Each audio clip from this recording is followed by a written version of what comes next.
L'Arctique pourrait devenir libre de glace d'ici 10 ans. Une récente étude de l'Université du Colorado à Boulder, États-Unis, indique que l'océan Arctique pourrait connaître des journées d'été avec un minimum de glace de mer dans les prochaines années.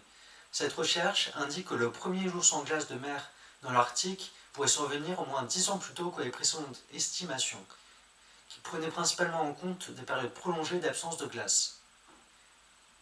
L'étude révèle que l'Arctique pourrait connaître sa première journée sans glace à la fin du mois d'août ou au début du mois de septembre dans les années 2020 ou 2030.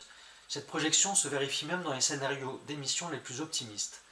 Ces résultats remettent en question les modèles précédents, en mettant l'accent sur des périodes quotidiennes plutôt que mensuelles d'absence de glace. En outre, cela pourrait signifier que l'Arctique pourrait connaître son premier jour sans glace environ 10 ans plus tôt que ce qui avait été estimé précédemment.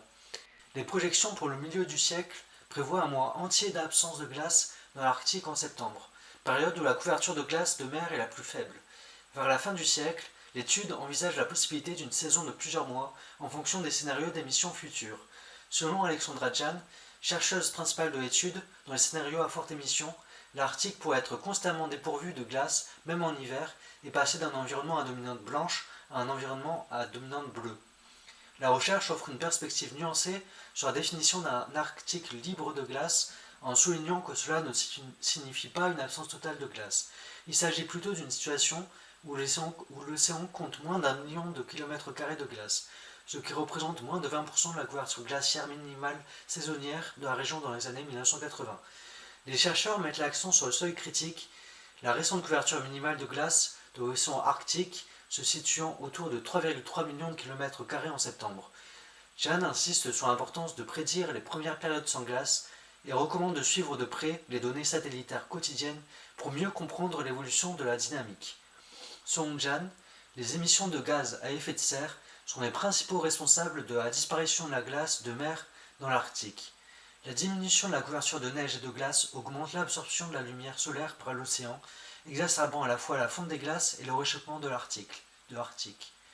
Ce phénomène a des répercussions importantes sur la faune arctique, en particulier des phoques et les ours polaires, dont la survie dépend de la glace de mer.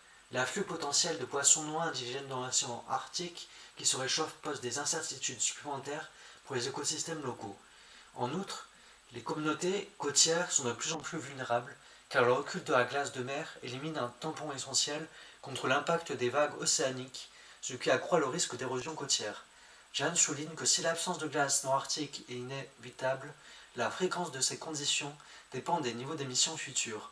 Dans un scénario conforme aux tendances actuelles en matière d'émissions, l'Arctique pourrait connaître des périodes sans glace, principalement à la fin de l'été et au début de l'automne.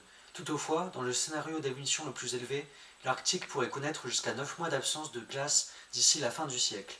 Malgré cette fatalité, Jan souligne l'importance de réduire les émissions afin d'éviter des périodes prolongées d'absence de glace. Sur une note positive, elle souligne la résistance de la glace de mer arctique, affirmant qu'un rétablissement rapide est possible si les mesures futures parviennent à éliminer le CO2 de l'atmosphère et à contrer le réchauffement.